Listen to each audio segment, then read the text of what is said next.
Itinago ko sa lahat ang pagkuha ko ng marriage certificate, kasama ang magandang ngunit ang tatlong nobya na sumumpang sila lang ang pakakasalan ko ay hindi pa alam. Naghihintay pa rin sa aking ikadaang paghingi ng tawad sa anak ng katulong.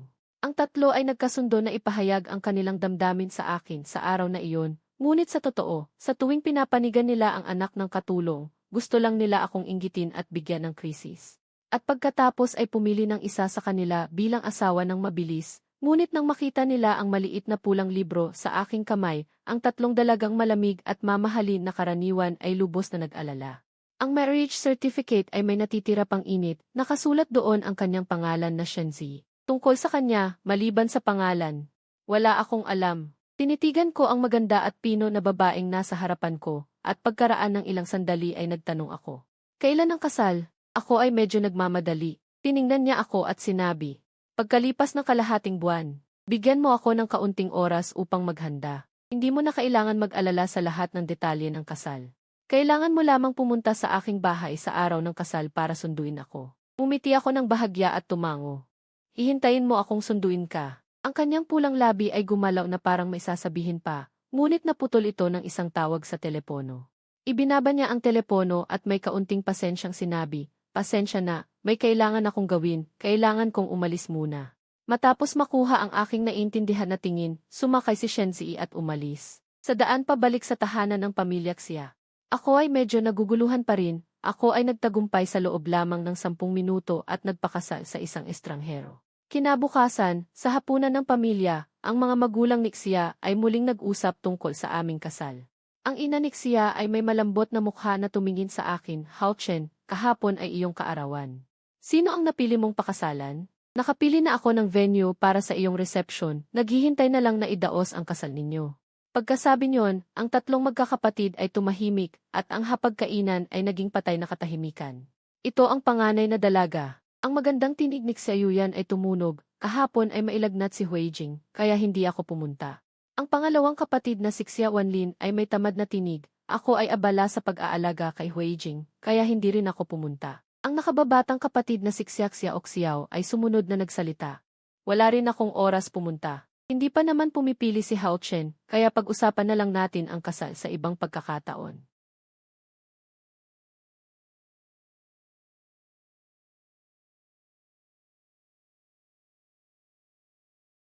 Ako ay nagustuhan ng tatlong magkakapatid na babae ng pamilya Xia, at sila ay nag-aaway para sa akin. Mula pa noong unang kita ay nagtatalo na sila kung sino ang magiging asawa ko. Tuwing may babaeng lumalapit sa akin o nagbibigay ng liham pag-ibig, ang tatlo ay makikipaglaban sa taong iyon. Paglaon, sila ay lumaki. Ang panganay ay naging tagapagmana ng pamilya, ang pangalawa ay nangungunang artista sa buong mundo. Ang bunso ay naging diyosa ng esports na sinasamba ng marami. Iba-iba ang kanilang mga personalidad, ngunit sa bagay na pag-ibig sa akin. Sila ay nagkasundo, walang gustong umatras. Ang mga nakatatanda ay walang magawa kaya gumawa sila ng kasunduan. Na sa araw ng aking ika-negatibo 22 kaarawan, pumili ako ng isa upang kumuha ng marriage certificate. Ngunit nang dumating ang araw na iyon, ang tatlo ay lahat hindi sumipot. Para kay Lu Huijing, ang anak ng bagong katulong sa pamilya Xia. Mula nang tumira siya sa pamilya Xia, siya ay may hindi malinis na intensyon, araw-araw ay nag-iisip ng mga paraan upang makagawa ng mga pagkakataong magkita at pasayahin ang tatlong magkakapatid na babae. Ngunit ang tatlong magkakapatid ay hindi naapektuhan. Tulad ng dati nilang pagtanggi sa ibang mga lalaki, malamig nilang sinabi na siya ay isang taang nagmamakaawa. Sila ay umiiwas sa kanya hanggang sa biglaang aksidente sa sasakyan. Si Lu Huijing ay walang pag-aalinlangan na humarang sa harap nila. Pinangalagaan niya sila na walang pinsala, ngunit siya mismo ay sinangga ng sasakyan at muntik ng mamatay. Mula noon, ang mga saloobin ng tatlong magkakapatid ay nagbago ng malaki. Ang kanilang mga puso ay unti-unting napunta kay Lu Huijing.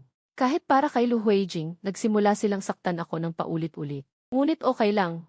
Ngayon wala na akong pakialam. Ang mga salita ng tatlo ay nagpaalab sa galit ng mga magulang ni Xia. Noong sila ay magsasalita na, nakatanggap ako ng litrato ng singsing mula kay Shenzi. Maingat siyang nakikipag-usap sa akin, pwede bang itong singsing? Kung hindi mo gusto, pipili ako ng iba. Ang isang grupo ng mga singsing sa litrato ay kumikislap at maningning. Umiti ako ng bahagya. Inabot ko ang telepono kina Tioxia at Tiaxia upang makita. Tioxia, ako ay kasal na. Ang kasal ay nakatakda sa kalahating buwan. Tingnan ninyo, ito ang singsing na ipinadala sa akin ng babae.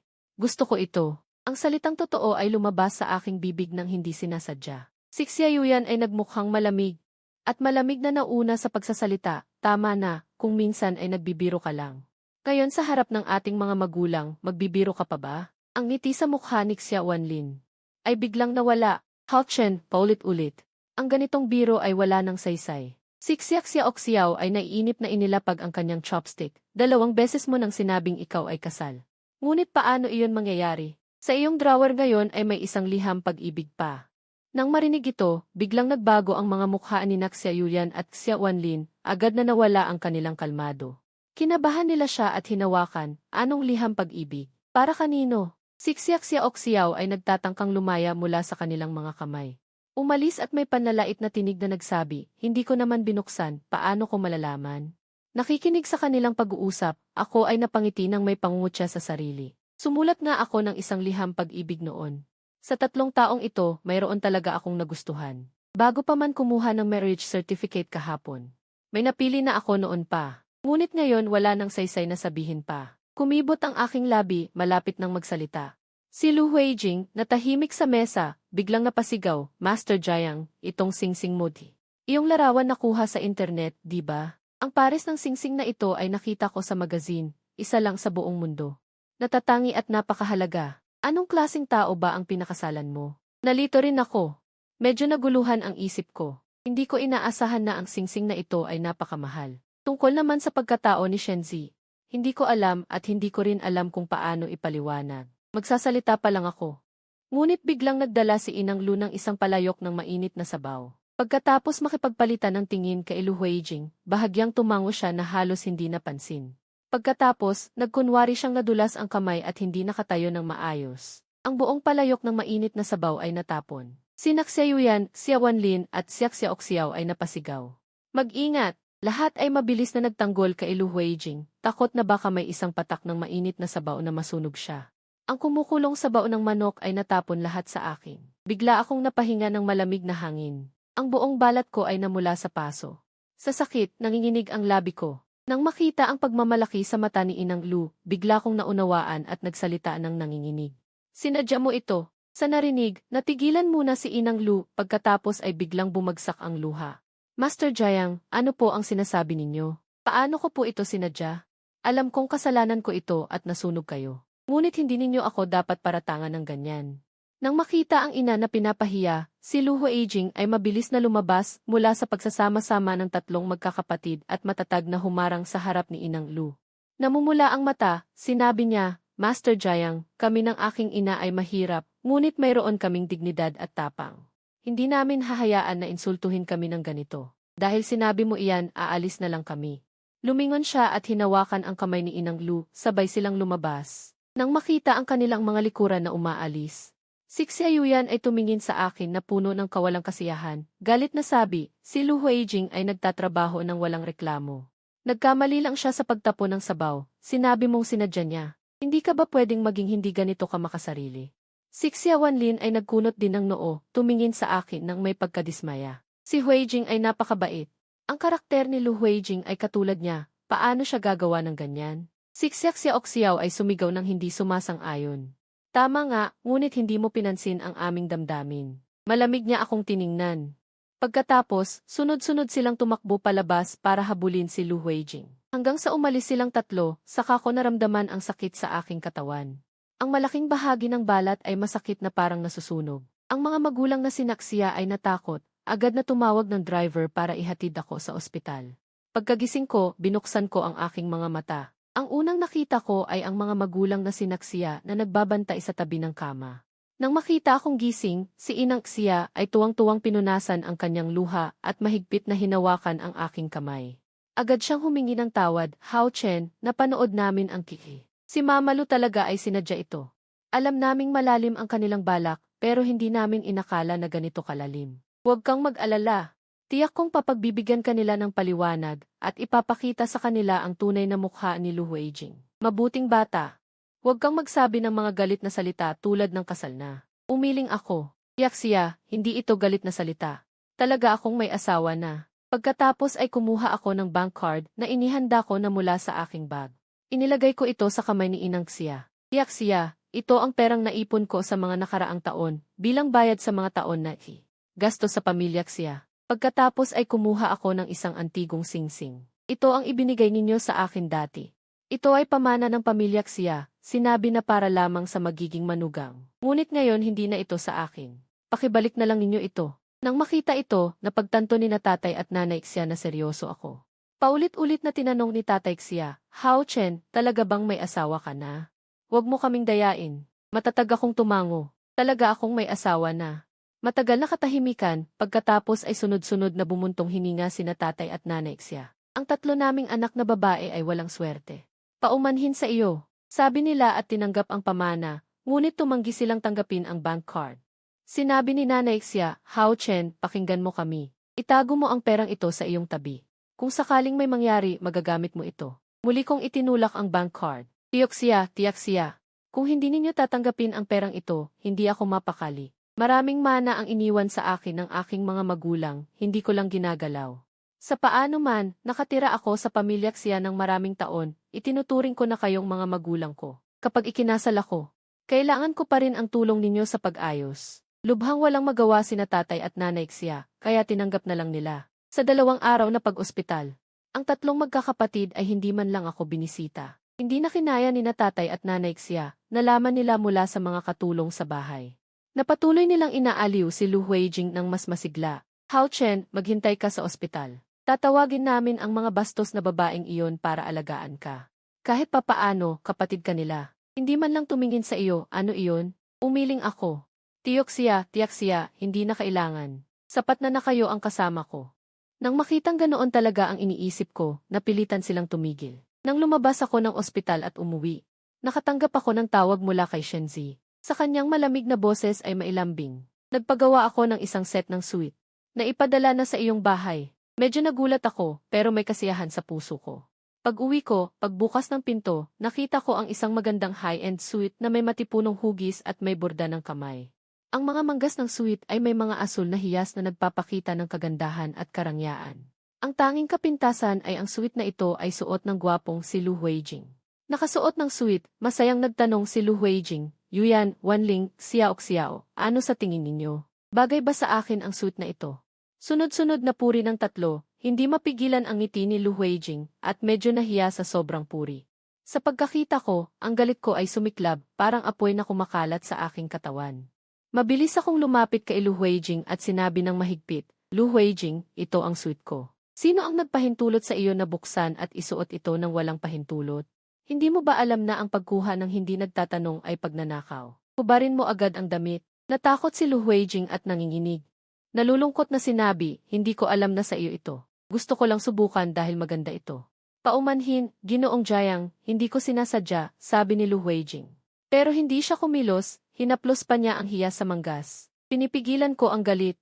Nagkamao ako ng hindi sinasadya. Kung alam mong mali, bakit hindi mo pa hubarin?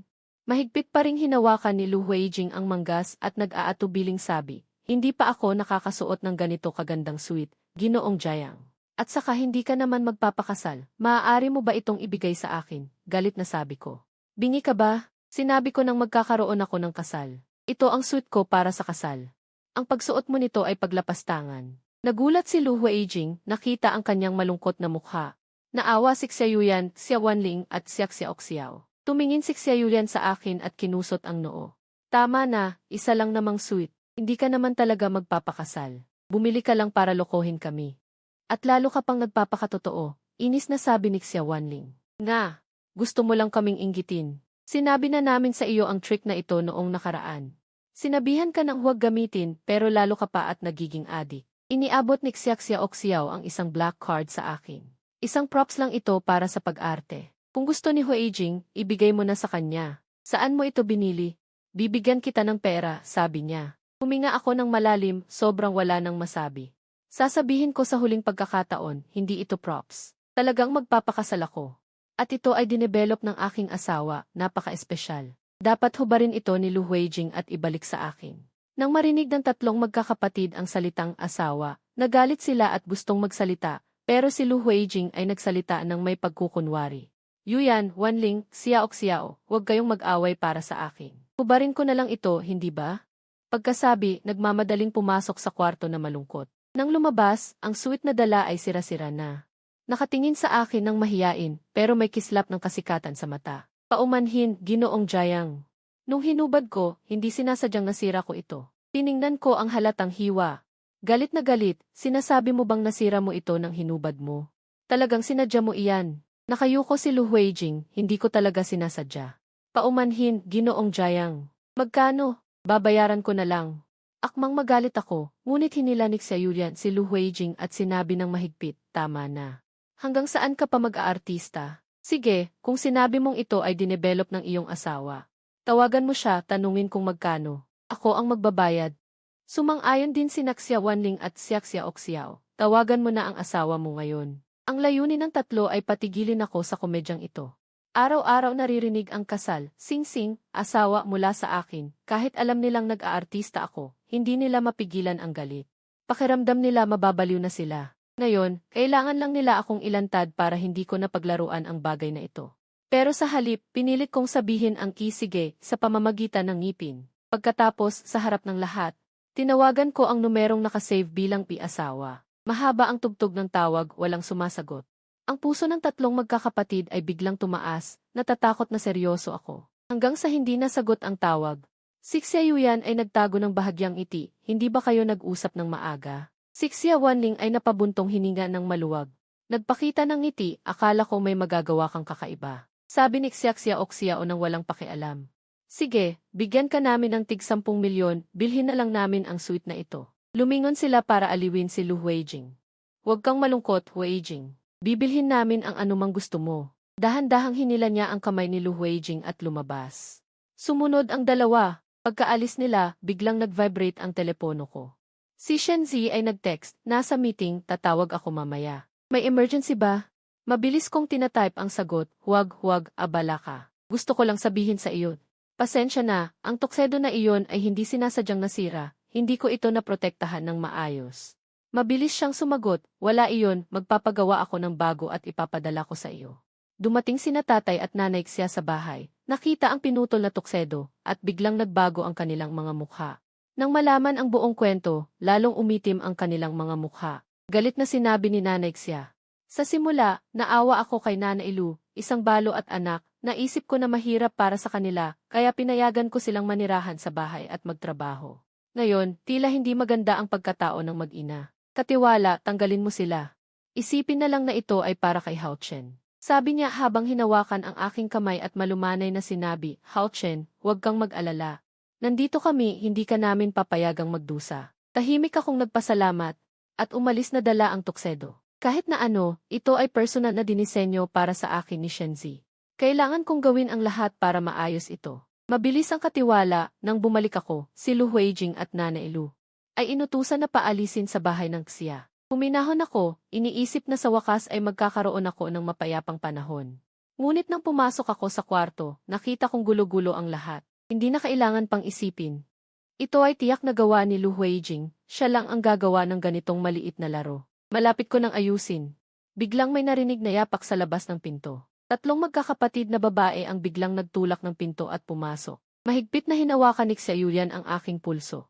At galit na sinabi, ganyan ka ba hindi matanggap si Huijing? Isang tuksedo lang naman iyan. Binayaran ka na namin, hindi ka pa ba tumitigil, kailangan mo pa siyang paalisin. Sinusubukan kong tanggalin ang kanyang pagkakahawak, at naiinip na sinabi, kung ano ang sabihin mo, iyon na. Ngunit itong salita ay nagpasiklab ng galit ni Xia Yuyan. Sumimangot siya at nagulat, ganyan ba ang iyong asal? Hindi ka pupunta kay Huijing para humingi ng tawad? Nagtataka ako, ano ang dapat kong ipagpatawad?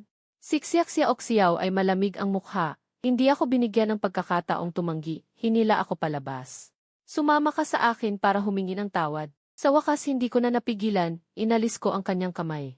Sapat na, pagkatapos ng 10 araw, ikakasal na ako at aalis ng tuluyan, hindi na kayo makikialam sa akin. Huwag na ninyo akong gambalain sa 10 araw na ito. Itinulak ko palabas si Xia Yuyan at Xia Wanlin. At mariing isinara ang pinto, pumutok ito at nakalock. Biglang tumahimik sa labas.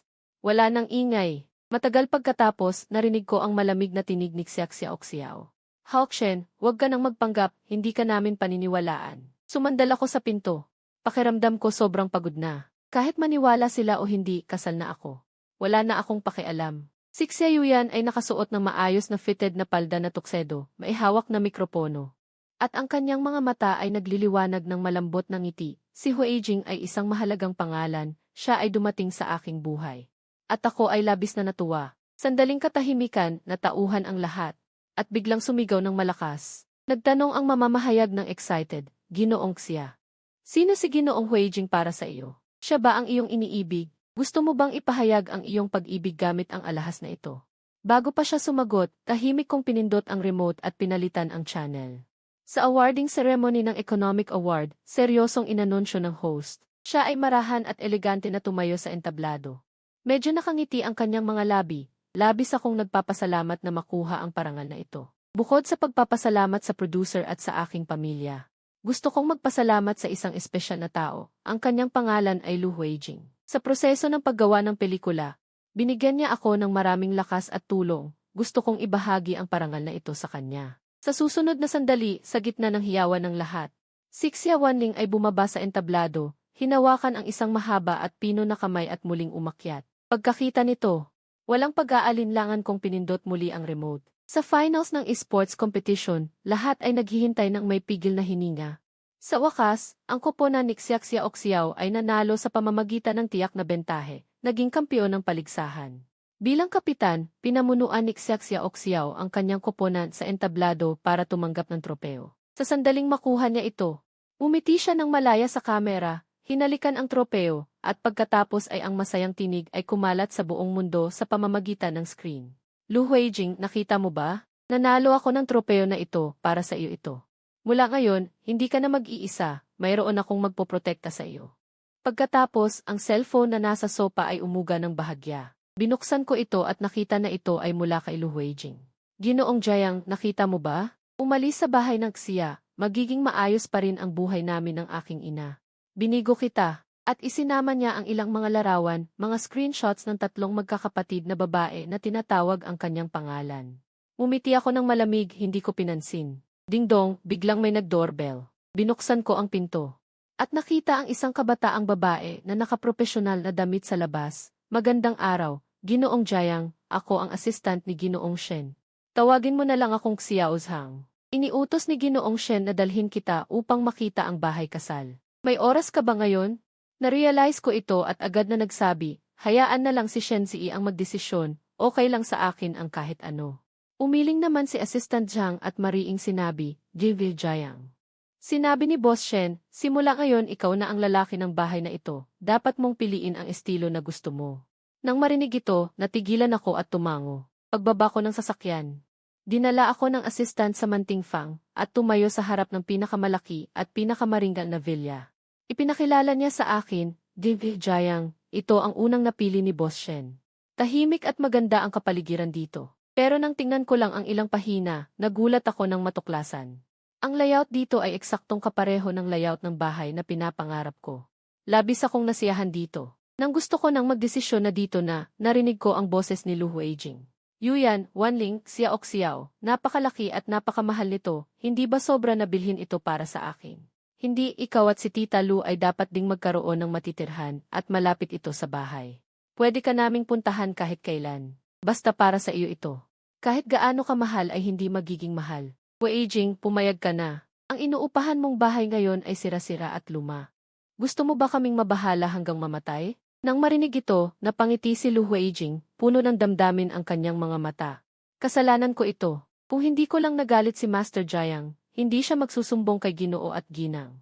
At hindi rin kami mapapalayas ng nanay ko at hindi kayo mapapagastos. Nang marinig niyang binanggit ako ni Lu Huijing, biglang nagbago ang ekspresyon ni Xiaoyan, pumikit ng bahagya ang kanyang magagandang mata. Huwag kang mag-alala tungkol dito. Tiyak nakikilos ako para sa iyo, hindi kita hahayaang magdusa ng walang dahilan. Habang sinasabi ito, pumasok sila sa loob. Pero nakita nila ako roon. Kumunot ang noo ni Xiaxia Oxiao at hindi maganda ang tono, bakit ka narito? Tahimik kong sinabi, pumunta ako rito para tingnan ang bahay kasal. Nang marinig ito, napahinto sila. Nagkatinginan at biglang bumilis ang tibok ng kanilang puso. Pero nang makita nila ang assistant sa tabi ko, agad silang natahimik. Akala nila nagpapanggap na naman ako at natutong humanap ng kasabwat. Sa pagkakataong ito, hindi na nila ako pinalayas. Sa halip, mahina silang natawa. Sige, panoorin ka naming bumili. Hindi ko pinansin ang kanilang reaksyon. Talagang nasiyahan ako rito, kaya tumango ako kay Assistant Zhang. Matapos mag-swipe ng card ni Assistant Zhang, sinabi niya, Ding Ijayang, pumunta tayo sa ibang lugar para bumili pa ng ilang bahay. Masyadong malapit ito sa iyong bahay, baka hindi ka komportable. Nang marinig ito, biglang nagdilim ang mukha ni Xiao. Ano ang sinasabi mo? Jiang Haochen, ito ba ang taong inupahan mo? Nagtanong siya at saka tumingin ng may paghamak kay Assistant Zhang. Magkano ang binigay niya sa iyo? Doblehin ko ang halaga. Sabihin mo sa akin ang totoo. Mahinahong sabi ni Assistant Zhang. Nagkakamali ka, hindi ako inupahan. Ako ang assistant ni Boss Shen. Kumunot ang noo ni Xiaoyan, pamilyar ang apelyidong Shen. Hindi ko na naisipang makipag-away pa sa kanila. Tatalikod na sana ako para umalis nang bigla akong hawakan ni Xiaoyan sa kamay. Ang bahay kasal na ito ay nagkakahalaga ng mahigit 1 bilyon. Sobra ka na ba sa pagpapanggap? Tigilan mo na ang pag-arte. Walang pag-aalinlangang tinabig ko siya. Ngumiti ako ng malamig. Kung nagpapanggap ba ako, malalaman mo kapag pumunta ka sa kasal. Pagkasabi nito, sumunod ako sa assistant at sumakay ng kotse. Dumaan pa sa ilang lugar at bumili ng ilang bahay. Pag-uwi ko sa bahay, nakita ko ang isang imbitasyon mula sa isang auction at isang katalogo ng mga paninda sa mesa. Wala akong interes at hahayaan ko na lang itong itapon, ngunit hindi sinasadyang nakita ko sa huling pahina na may isang alahas na dating pag-aari ng aking mga magulang. Namilog ang puso ko at mabilis na kinuha ang imbitasyon. Nagbihis ng formal na suite at pumunta. Ngunit pagsapit ko sa auction, nagsisi ako. Dahil naroon si Xiaoyan, Xia Wanling at Xiao. Hindi lang iyon. Dinala pa nila si Lu Huijing. Umiti ng maliwanag si Lu Huijing, tinatamasa ang pag-aalaga ng tatlo. May lambing sa mga mata ni Xiaoyan habang tinitingnan siya. Huijing, kung may gusto ka, itaas mo lang ang iyong karatula. Kami ang magbibigay ng pera, huwag kang mag-alala. Basta gusto mo lang. Dahan-dahan kong inalis ang aking tingin. Itinuon ko ang aking atensyon sa mga paninda. Isa-isang iniharap ng auctioneer ang mga paninda. Noong una, medyo maingat pa si Lu Huijing. Hindi siya nagtaas ng karatula. Pero kalaunan, sa tuwing titingin ako ng matagal at magpapakitang gusto ko ito. Binibili nila lahat. Maraming tao ang naakit sa ganitong pagmamalaki, at lahat ay naghagis ng mga inggit na tingin. Talagang mabuti ang tatlong binibini ng pamilya Xia kay Lu Huijing. Noong una, akala nila mahal nila si Master Jiang, at magpapakasal siya sa isa sa tatlong magkakapatid. Tama, sino ang mag-aakalang ganito ang mangyayari ngayon? Gustong-gusto ng Ginoo ng pamilya Jiang ang anak ng kasambahay. Ramdam ko ang mga nangangawang tingin ng iba, pero wala akong pakialam. Tahimik kong binilang ang mga paninda, hinihintay ang huling paninda na lumabas. Hanggang sa wakas, maingat na iniharap ng auctioneer ang isang pulseras. Seryoso niyang ipinaliwanag ang kasaysayan at taon nito. Hindi na ako napakalma. Mahigpit na hinawakan ang bidding paddle at naghintay sa tawag. Ang pulseras na iyon ay regalo ng tatay sa nanay noong una pa, isang token ng kanilang pag-ibig. Kahit anong mangyari, dapat ko itong mabili. Ang panimulang bid ay 30 milyon, simula na ang subasta. 40 milyon, 50 milyon, 60 milyon. Marami ang nagtaas ng kanilang mga plaka. Habang tumataas ang presyo, marami na ang sumuko. Ako na lang at ilan pa ang nagpapatuloy. Patuloy akong nagbid at halata na sobrang halaga sa akin ng pulseras. Nagsimulang magsalita si Lu Huijing sa sarili, ang ganda ng pulseras na ito. Kaya ito ng nanay ko. Bigla, ang tatlo ay nag-agawan sa pagsasalita, bibilhin ko para sa iyo. Pagkatapos, sumali ang tatlong magkakapatid sa labanan. 150 milyon, 200 milyon.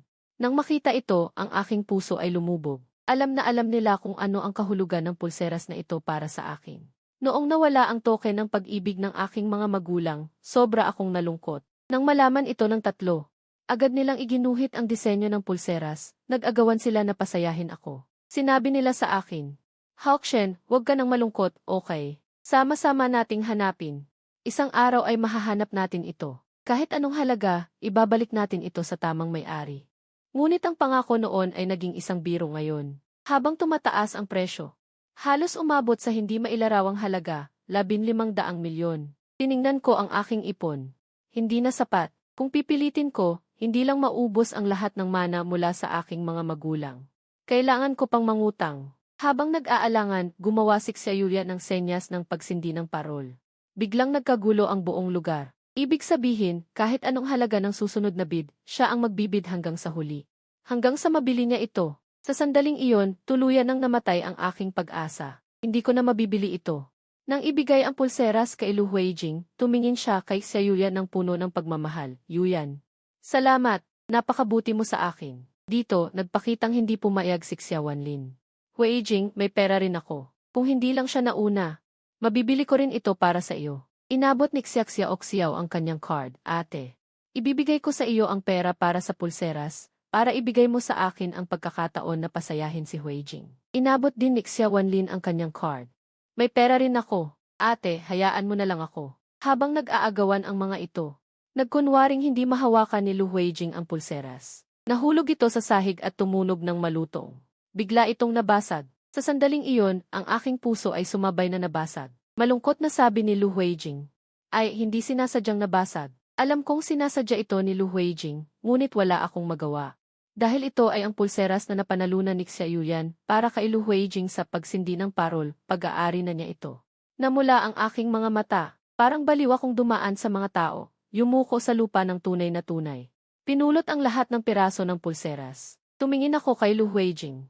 Ang mga pirasong ito ay walang kahulugan para sa iyo. Maaari kong bilhin ang mga ito, pero walang pag-aatubiling tumanggi si Lu Huijing. Paumanhin, Ginoong Jiang. Kahit pira-piraso ang pulseras na ito, kailangan kong dalhin. Salamat sa pagtulong sa pagpulot. Binawi niya ang lahat ng piraso mula sa aking kamay, at umalis na protektado ng tatlong magkakapatid. Ganoon man ang kanyang sinabi. Pero nang lumabas siya ng subasta, basta na lang niyang itinapon ang mga piraso ng pulseras sa fountain sa labas ng pinto. Ang fountain ay hindi malalim hanggang tuhod lang. Ngunit ang ilalim ay pinalamutya ng maraming batong pampalamuti. Nang mahulog ang mga piraso, halos mawala ang mga ito. Ngunit wala akong pag-aatubili. Agad akong tumalon sa fountain. Ang malakas na ulan ay humahadlang sa aking paningin, dagdag na hirap. Hindi ko alam kung gaano katagal akong naghanap. Sumakit ang aking balakang hanggang sa maging manhid. Buo akong nilamig, hanggang sa makuha ko ang lahat ng piraso. Pag-uwi ko, tumutulo ang tubig mula sa aking buong katawan. Nang makita akong ganito kapangit, sumimangot si Xia Yuyan. Ano ang ginawa mo? Bakit ka nagganyan? Hindi ko napigilang manginig ang katawan. Sumigaw ako ng paos. Hinanap ko ang pulseras na sinira at itinapon ng inyong minamahal, ang alaala ng aking mga magulang. Alaala ng mga magulang. Nang hindi namamalayan, inulit ni Xia Yuyan. Ang tatlong magkakapatid ay natigilan. Siguro ito ang unang pagkakataon na nakita nila ang aking luha. Saglit na nagpanik ang tatlo. Agad lumambot ang tono ni Xia Yuyan, paumanhin Hao Chen. Kasalanan ko ito. Nakalimutan ko na ito ay alaala ng iyong mga magulang. Hindi ko rin naalala sa sandaling iyon, kung hindi, tiyak na bibilhin ko ito para sa iyo. Nagmadaling sabi rin ni Xia Wanlin. Si Xia Oxiao ay agad na nagdala ng tuwalya at pinunasan ang aking basang buhok. Paumanhin Hao Chen. Maligo ka na, huwag kang magkasakit sa lamig. At sinabi ko na sa iyo ng maraming beses, si Huijing ay hindi ang aming minamahal. Sinira ni Huijing ang aking suit. Nabasag ang pulseras ng aking mga magulang. Sila lang ang nasa isip ko, sabi nila, pero ang totoo'y isang malaking biro ito. Ang huling pagmamahal na natitira ko sa kanila ay nahugasan ng malakas na ulan. Kaya't wala akong sinabi, malamig kong tinulak ang kanilang mga kamay at dumiretso sa kwarto. Sa malakas na pagbagsak ng pinto, nilock ko ito at umupo nang hindi na inaayos ang aking sarili.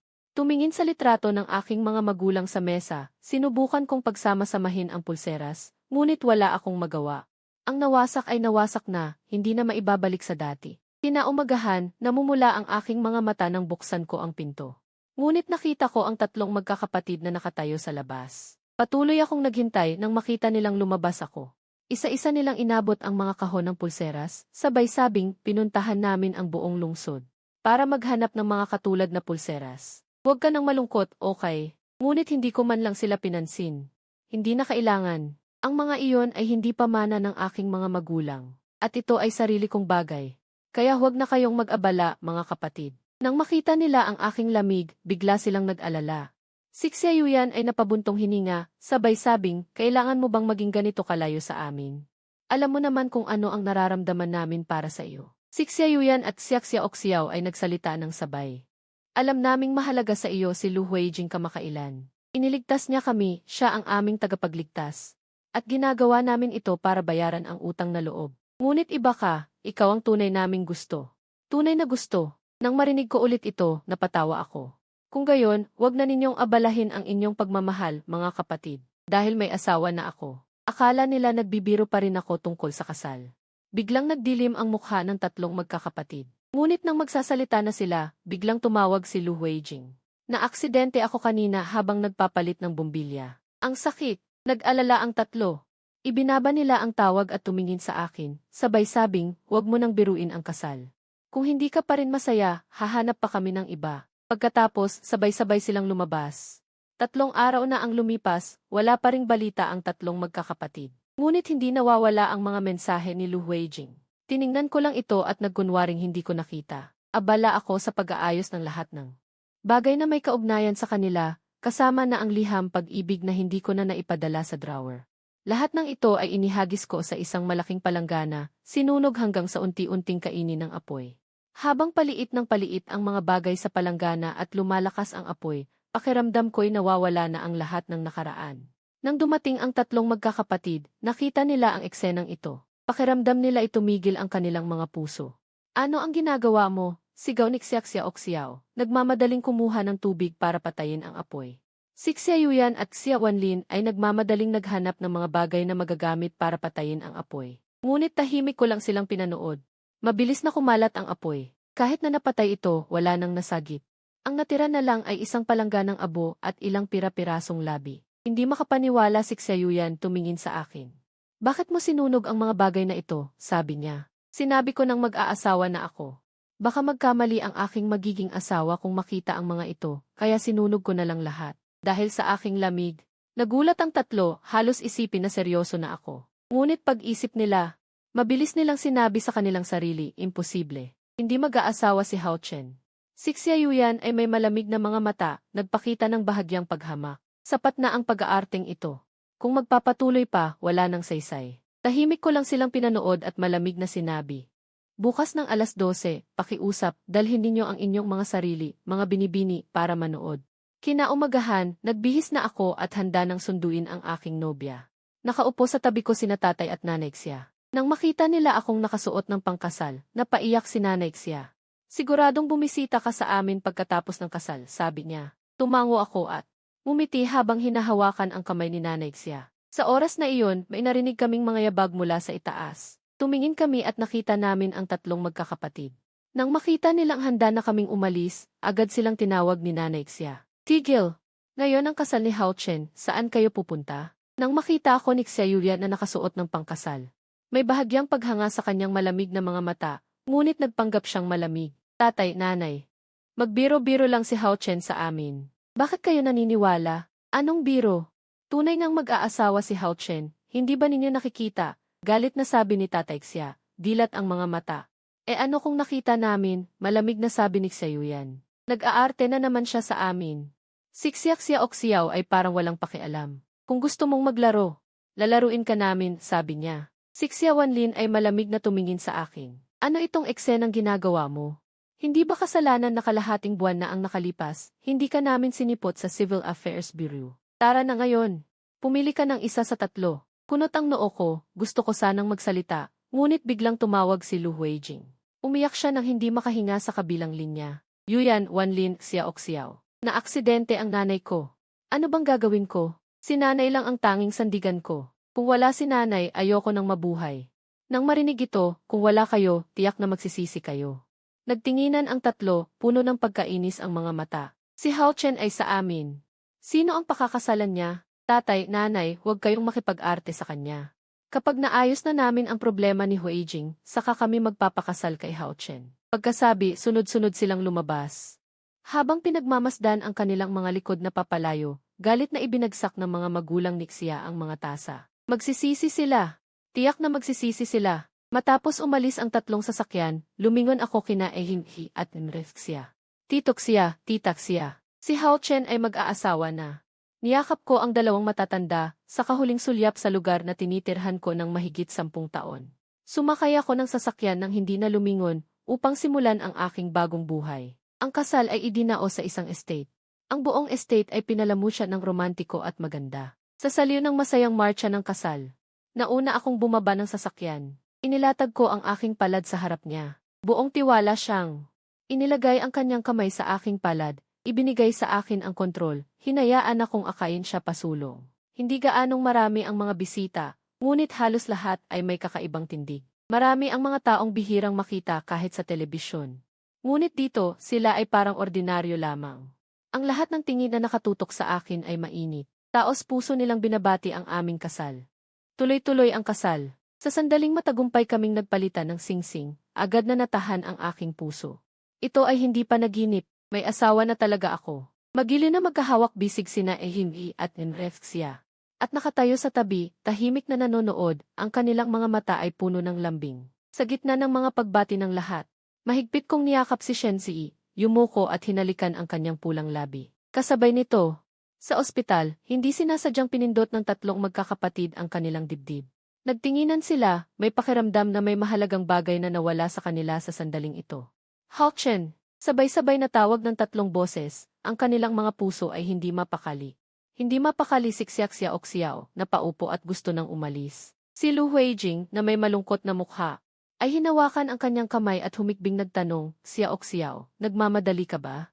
Hindi mo ba ako pwedeng samahan kahit saglit? Nag-aalangan si Xiaoxiao Xiao, ngunit ang pagkabalisa sa kanyang puso ay patuloy na pumipilit sa kanya na umalis agad. Hindi siya nagdududa na kung hindi siya umalis ngayon, tiyak na magsisisi siya sa buong buhay niya. Matapos ang isang saglit na pag-aalinlangan, itinulak niya ang kamay ni Lu Huijing at inaliw ito. Huijing, nandito pa sina ate at pangalawang ate para samahan ka. Wala namang malubha si Tia Lu. May kailangan akong gawin, kailangan ko nang umalis. Pasensya na. Pagkasabi, umalis siya sa ospital ng mabilis. Xiaoxiao, sigaw ni Lu Huijing sa kanyang likuran. Upang subukang pigilan siya, ngunit walang silbi. Malungkot siyang lumingon, gusto sanang humingi ng aliw kina Xiaoyan at Xiaowanlin. Ngunit nakita niyang tatayo na rin sila para umalis. Huijing, may nurse na nag-aalaga kay Tia Lu. Wala na siya sa panganib. May gagawin pa kami, kaya hindi na kami magtatagal dito. Hindi siya pinayagan ni Xiaoyan na tumanggi at seryosong umalis sa tabi niya. Si Xiaowanlin naman ay may pag-aalala sa kanyang mukha. Parehong pagtanggi. Huijing, may gagawin din ako. Pasensya na, babalikan kita mamaya. Nagreklamo si Lu Huijing sa kanyang isip. Nagpilit siyang umiti ng magaan. Okay lang ako. Kahit walang kasama, kaya ko naman. Kung busy kayo, maaari na kayong umalis. Huwag ninyong sayangin ang oras. Medyo takot lang ako. Ngunit sa pagkakataong ito, kahit si Xiaoyan na mahusay magbasa ng emosyon ay hindi napansin ang kanyang nais na manatili sila. Sa halip, nakahinga siya ng maluwag. Mabuti naman at naiintindihan mo. Uuna na kami.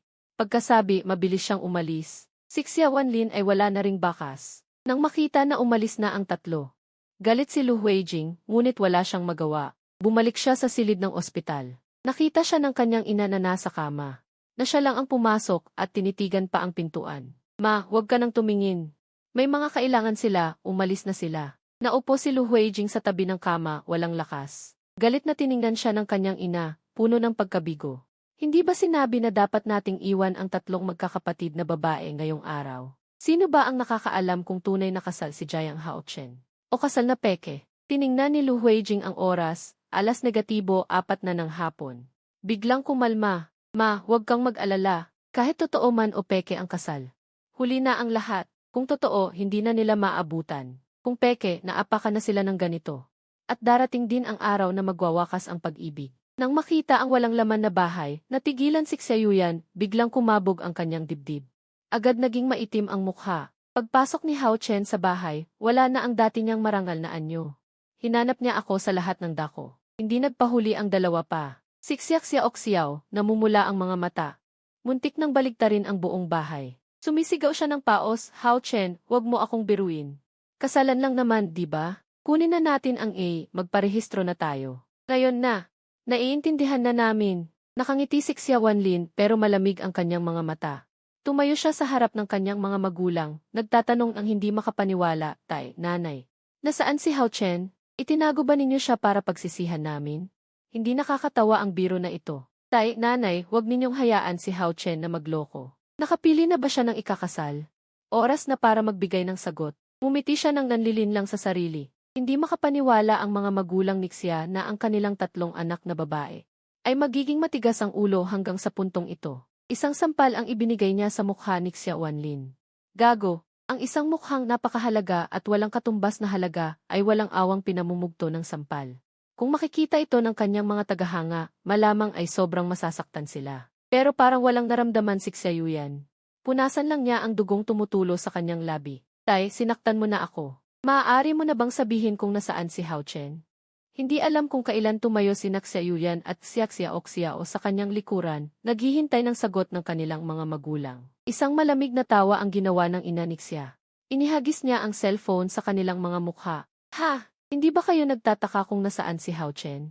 Bakit hindi na lang kayo mismo tumingin? Agad na sinalo ng tatlong magkakapatid ang cellphone. Sa screen, ang larawan ng kasalan. Pumasok ito sa kanilang paningin, tinusok ng malalim ang mga mata ng tatlo. Iyan ang larawan ng aking kasalan. Walang bahid ng Photoshop. Totoo ito. Isang babaeng may magandang mukha at eleganteng tindig.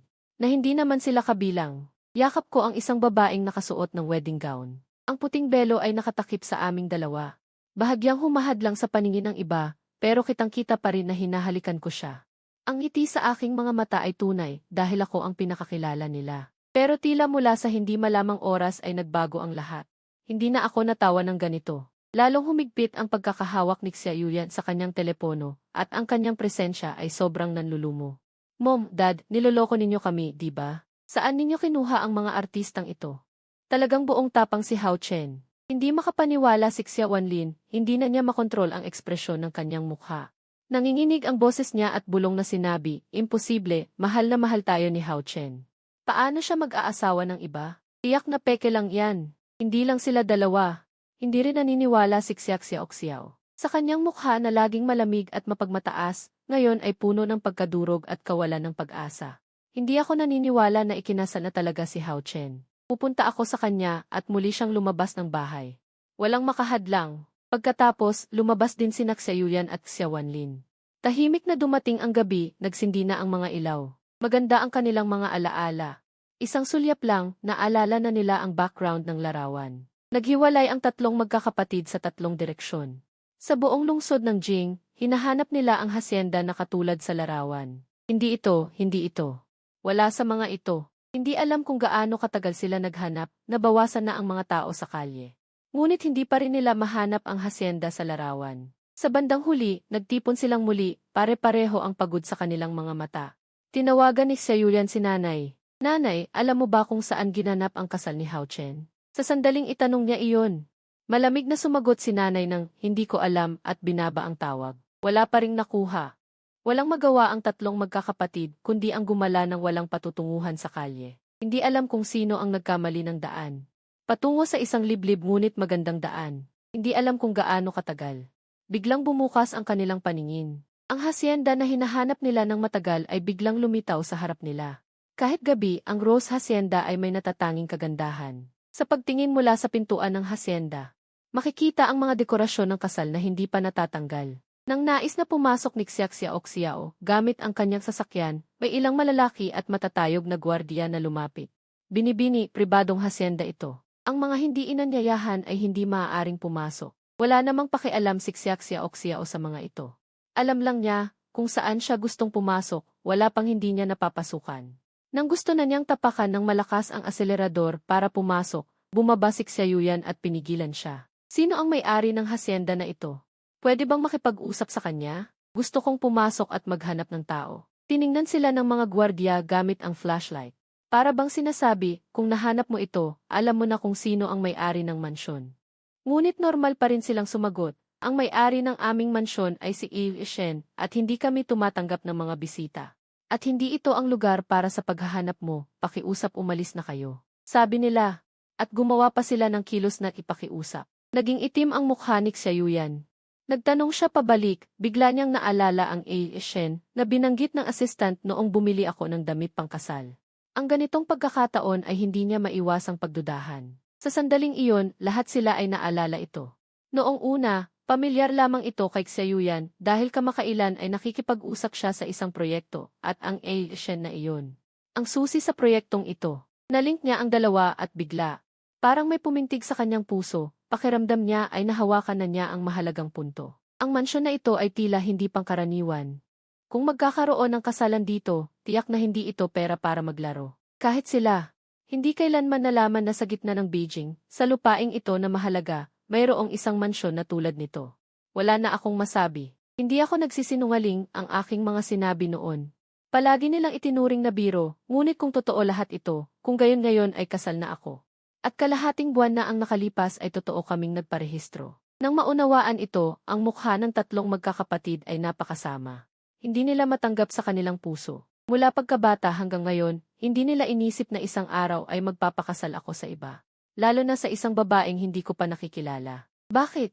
Tatlong tao ang nagtatanong sa kanilang puso, saan ba kami nagkulang kaya pinili mo ang iba? Matagal na katahimikan, walang sinuman ang makaisip ng sagot. Tapos na ang kasalan. Ngayong gabi ay ang bagong kasal na handaan ko at nang i-share na iyon kung ano ang mangyayari sa amin. Halos hindi sila maglakas loob na isipin ito. Walang pag-aalinlangan na umatras si Xiaoyan, naninigas ang kanyang buong mukha. Walang kahit anong ekspresyon. Ngunit mula sa bilis ng kanyang sasakyan ay makikita na ang kanyang kalooban ay hindi maganda. Sumunod din si Xia Wanlin at Xia Xiaoxiao. Pareho silang may iisang destinasyon, iyon ay ang Mantingfang.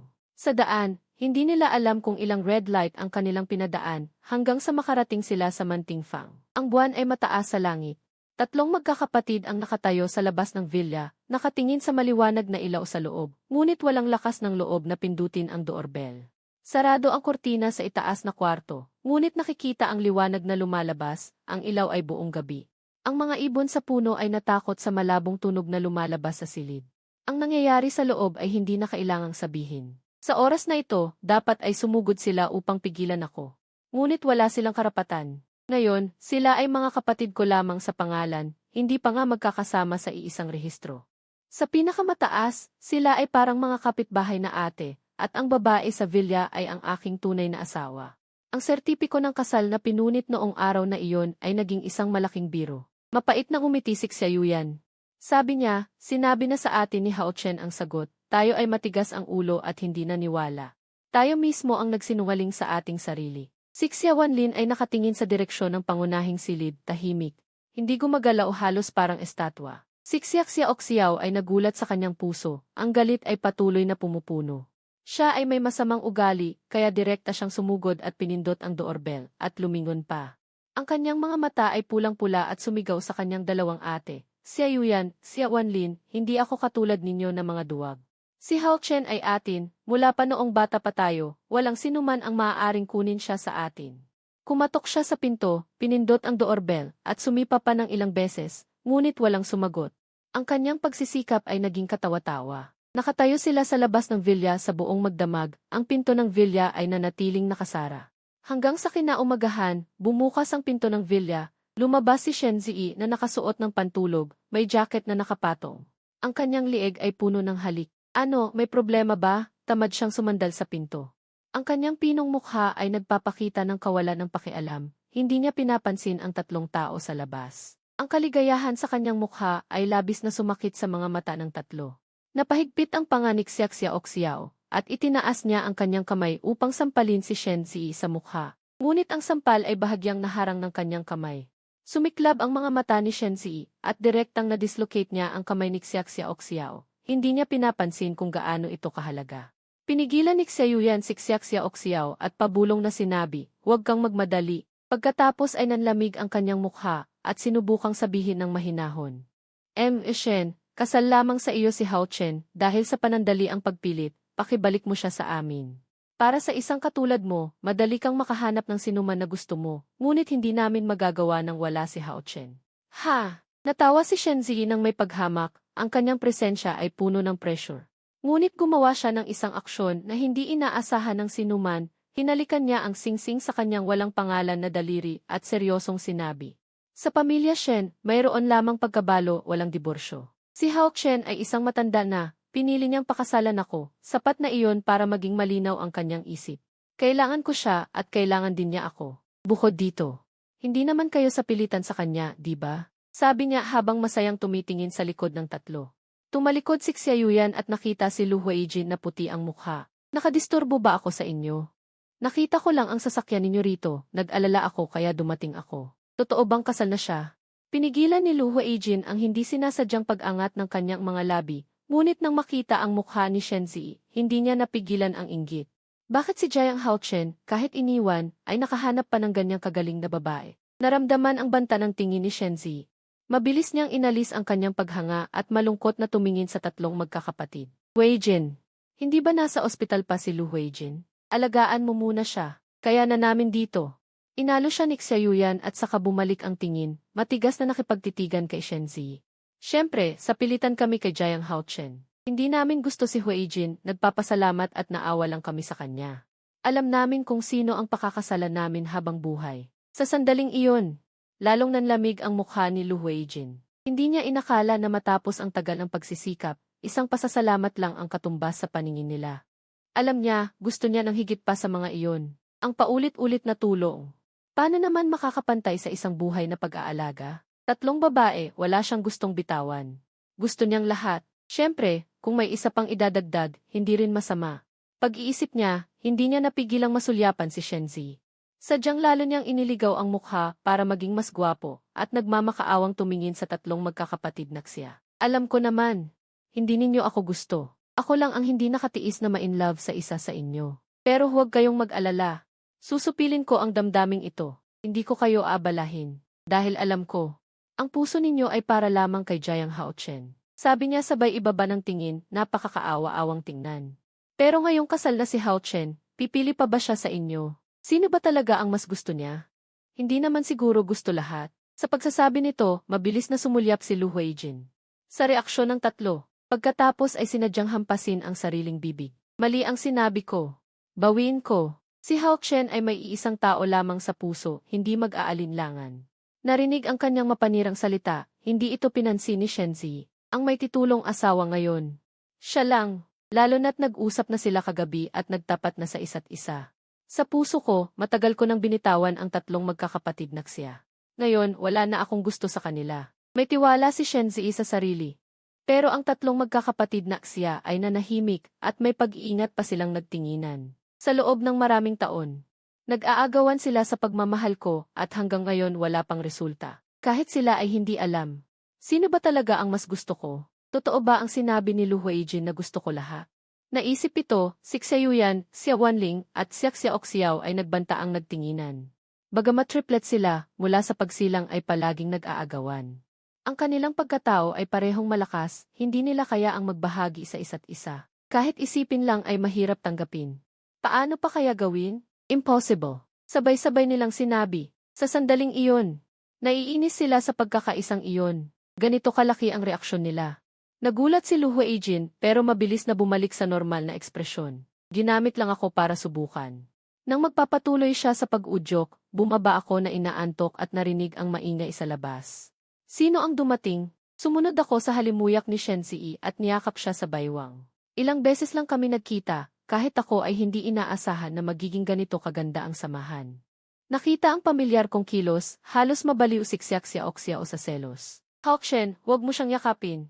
Sumigaw siya. Namumutla rin ang mukha ni Xiaoyan at Xia Wanling. Ang halik sa aking leg. Halos mabaliw sila. Dati, hindi ako pumipili, kaya wala silang naging matalik na kilos sa akin. Ngayon, nababaliw sila sa selos. Nakakainis pa, ang telepathy ng triplets ay nag-activate sa sandaling iyon. Ramdam nila ang selos ng bawat isa. 3 beses na selos ang lumulubog sa kanila. Pero si Shenzi, natural na ibinaon ang mukha sa aking dibdib at naglambing. Asawa, mahal kita. Galit na galit ang tatlo, halos mawala ng isip. Haochen, hiwalayan mo siya. Umuwi kayo sa amin. Maaari nating kalimutan ang nangyari. Umitisik siya Wanling ng pilit na malambing, pero parang delikado ang kanyang ngiti. Pagkatapos, hinawakan ni Xia Xiaoxiao ang aking braso. Nang makita ko silang tatlo, bigla akong nakaramdam ng sama ng loob. Nakita ninyo na, totoo akong may asawa. Hindi na ako nagbibiro. Hindi ako sasama sa inyo. May asawa na ako. May sarili akong tahanan at hindi kayo kasama doon. Matigas ang puso kong tumanggi. Diretso kong itinulak ang mga kamay nilang tatlo. Hindi ko na kayo pipiliin. Wala na akong pipiliin kahit isa.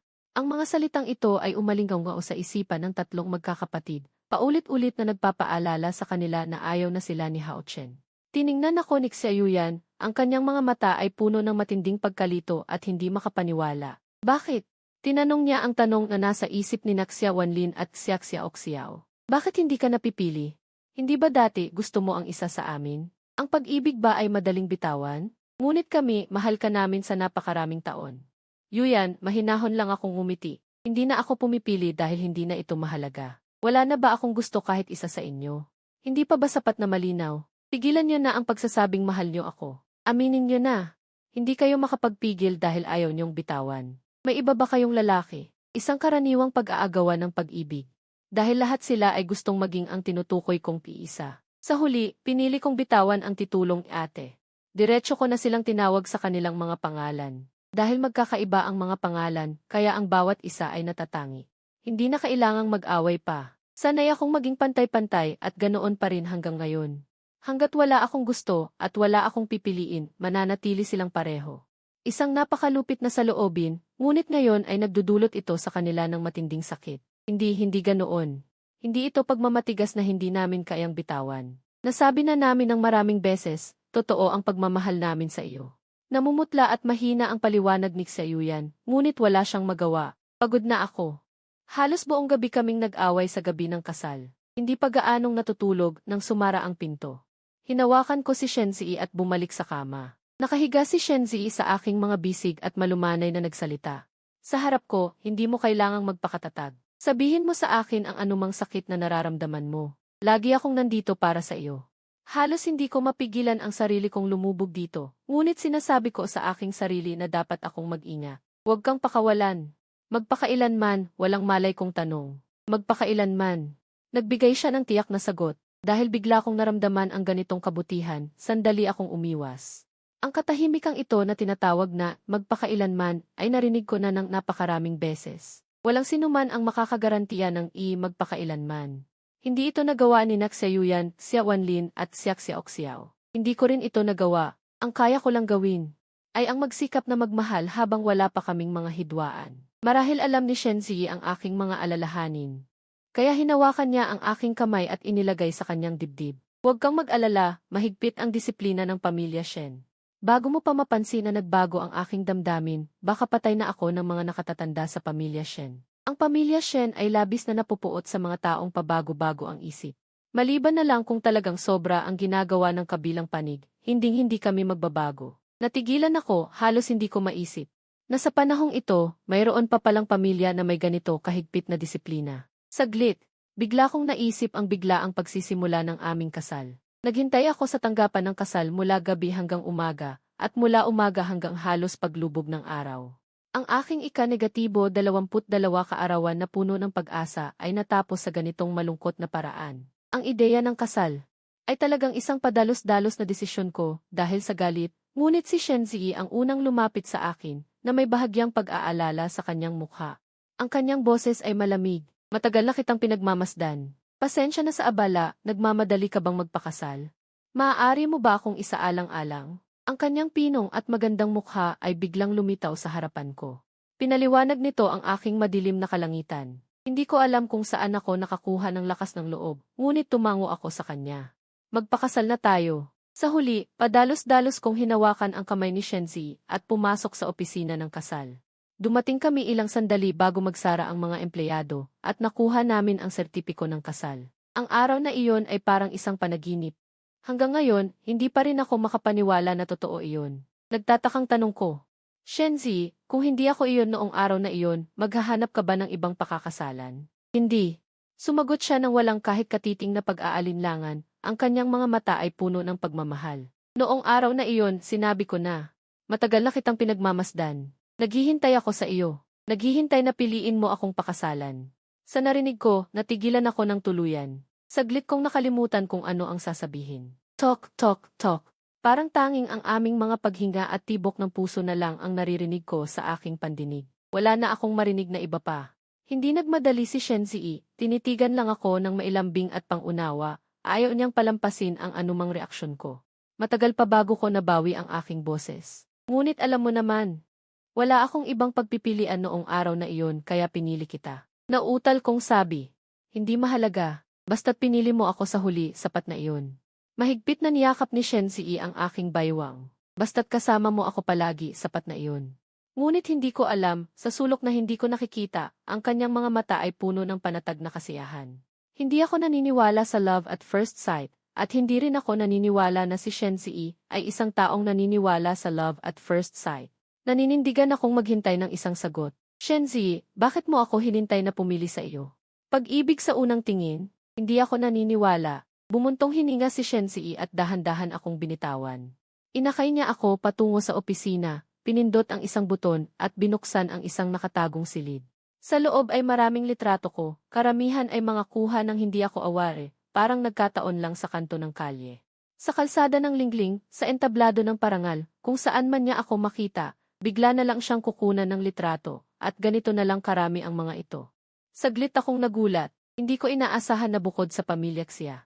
Mayroon pang ibang lugar na nag-iingat ng ganito karaming litrato ko. Tiningnan ko siya.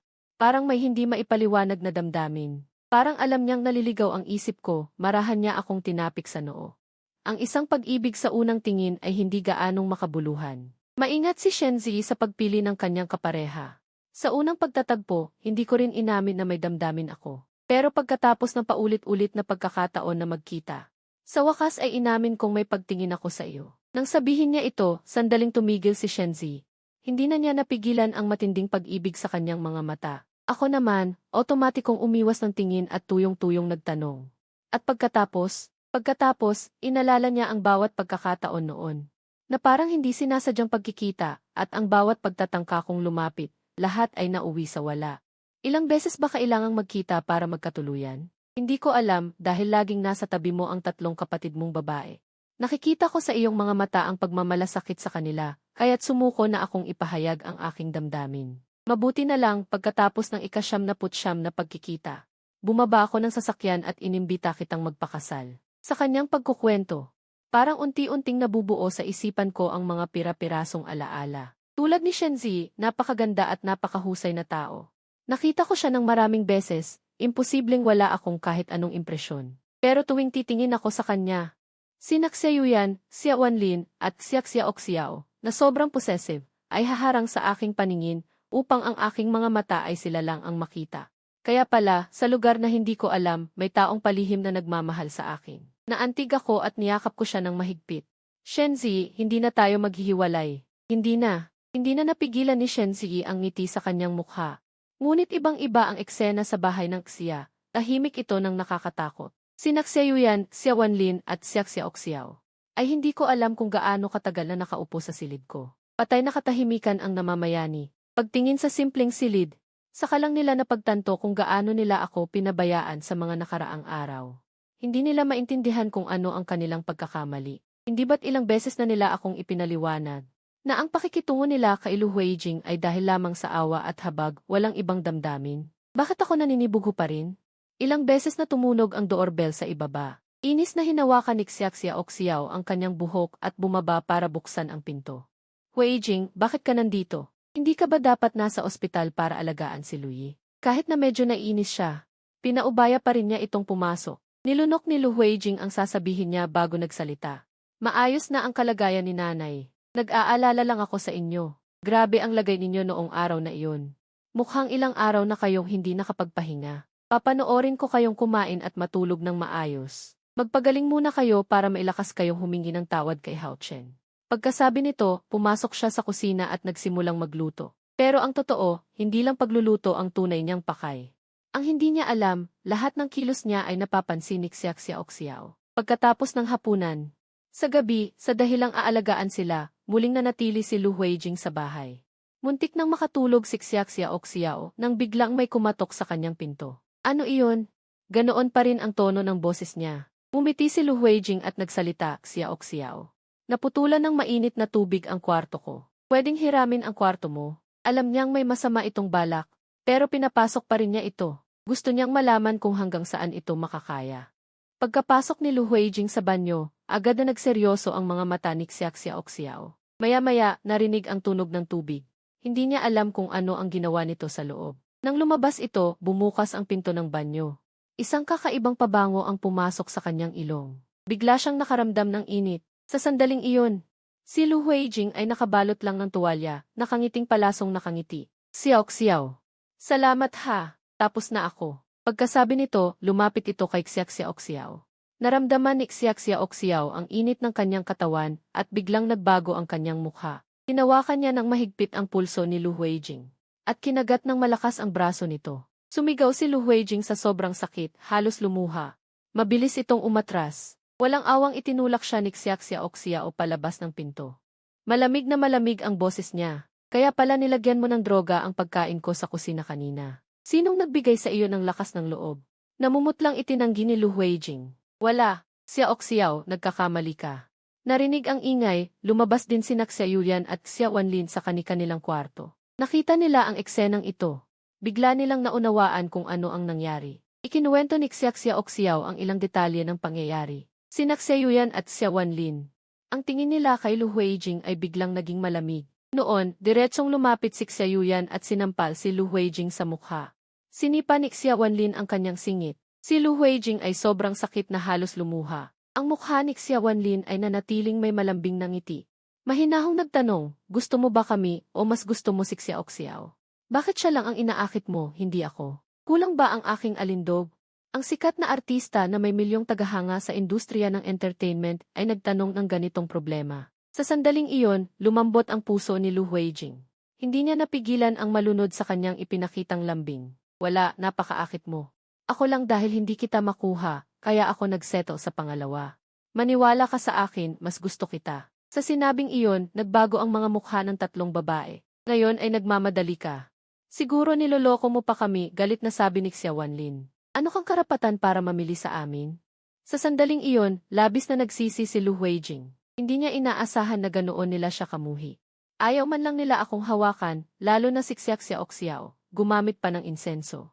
Kahit siya ay nagkaroon ng reaksyon, bakit walang ginawa? Si Lu Huijing ay lubos na nawala ng pag-asa.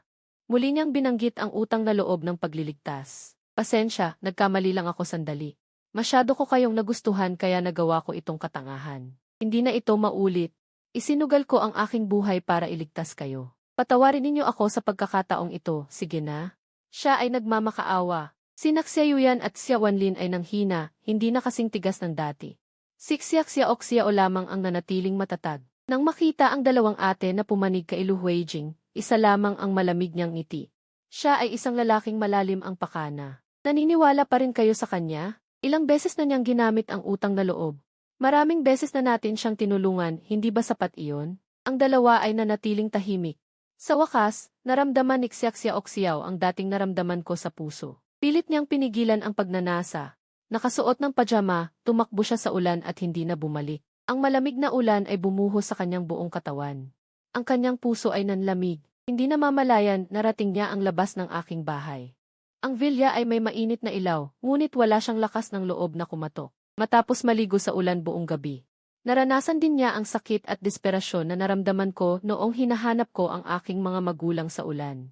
Kinaumagahan, bago pa man mabuksan ang pinto, si Xiao ay likas na. Nagtago sa isang palumpong sa tabi. Sa pamamagitan ng makapal na mga palumpong, nakita niya ako at si Shenzi. May hawak na isang payong. Ang mga ngiti sa aming mga mukha ay hindi maipaliwanag na tamis. Isang biglang kaba ng pagiging mababa ang loob ang dumaloy sa kanyang buong katawan na nagparamdam sa kanyang pagkukulang. Hanggang sa umalis kami sa pamamagitan ng kotse, saka lumabas si Xiao mula sa palumpong. Hindi malaman kung luha o ulan ang nasa mukha niya.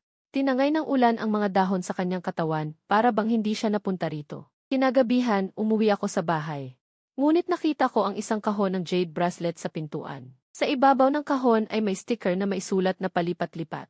Pasensya na, ito ay pambawi. Kung maaaring ulitin, bibilhin ko para sa iyo ang mga alaala ng iyong mga magulang. Sana maging masaya ka sa hinaharap, hindi na kita abalahin. Xiao. Nang mabasa ko ang mensahe, matagal akong natahimik. Sa huli, tinanggap ko ang kahon ng jade.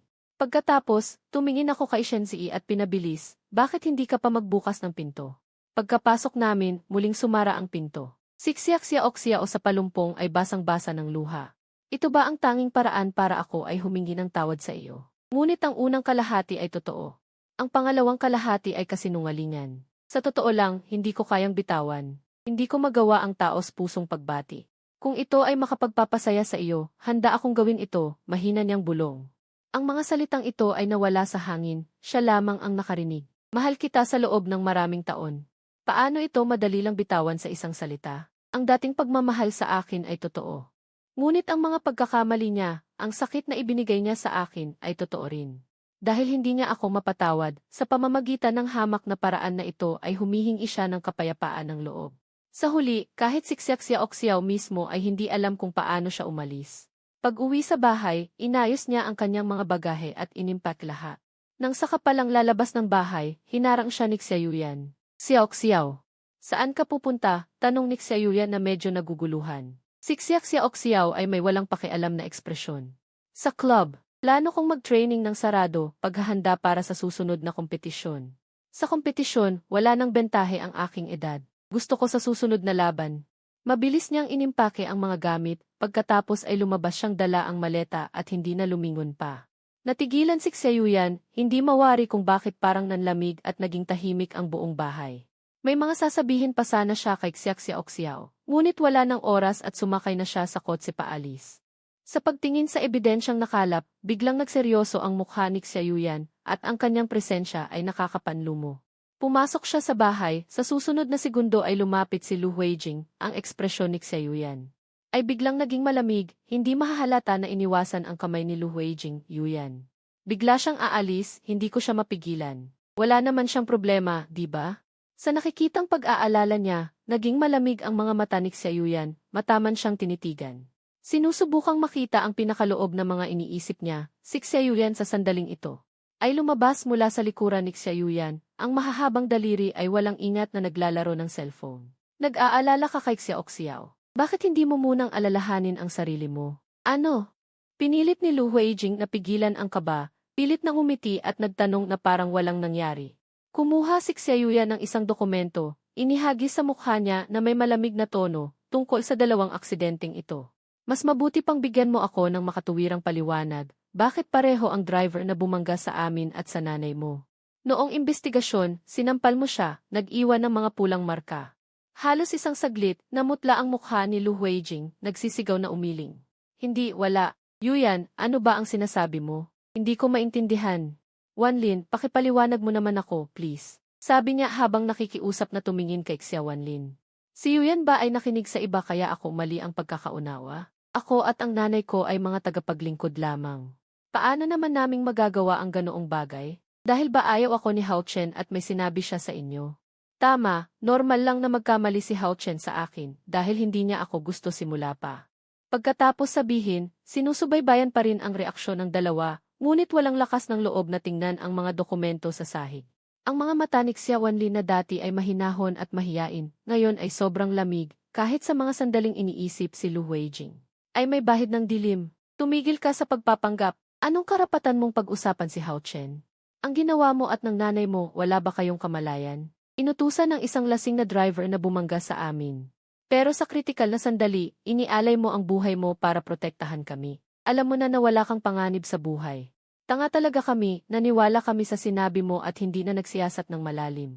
Ngunit ang mga ebidensyang iyon ay hindi mo mabubura. Kung hindi ka nagpanik ngayon at nagmadali ang nanay mo na gumawa ng aksidente, hindi namin mabilis na matutuklasan. Si Xia Wanlin ay hindi talaga isang tunay na mabait na tao. Sa panlabas lang iyon. Bumulong siya sa taingan niya, huwag kang mag-alala, Lu Huijing. Marami kang ginawang masama, hindi kita basta-basta pakakawalan. Ang mga hirap na dinanas ni Hao Chen noon ay mararanasan mo isa-isa. Sa susunod na segundo, isang palayok ng kumukulong sabaw ay ibinuhos kay Lu Huijing. Siya ay napaso, namula ang buong balat, agad na kumulot sa sakit. Parang hipon, patuloy na gumulong, sinusubukang maibsan ang init sa malamig na sahig. Ganyan lang kasakit, hindi mo na kaya? Paano naman ito tiniis ni Hao Chen noon? Pumikit ng bahagya ang malalim na mga mata ni Xiaoyan, sa pagbanggit kay Hao Chen ay puro awa na lang. Siya ay pinalaki nila na laging inaampon. Pagdating ni Lu Huijing sa bahay na ito, gaano karaming hirap ang dinanas ni Hao Chen. Sa pag-iisip ng mabuti, parang lahat ay sila ang nagbigay. Agad na bumalot ang pagkakasala sa kanya. Galit siya sa sarili niya noon na hindi nakakilala ng tao, para lang bayaran ang utang na loob, kinalimutan na magsiyasat ng malalim. Si Xia Wanlin ay may parehong iniisip ngayon. Matagal ng artista, nanalo ng maraming parangal. Napagmasdan ang walang bilang na mga drama ng buhay ng iba, ngunit sa sariling buhay ay natisod ng husto, sobrang tiwala sa sarili. Kaya naman siya nalinlang ng napakapangit na mga paraan ni Lu Huijing. Ngayon ay nagising na.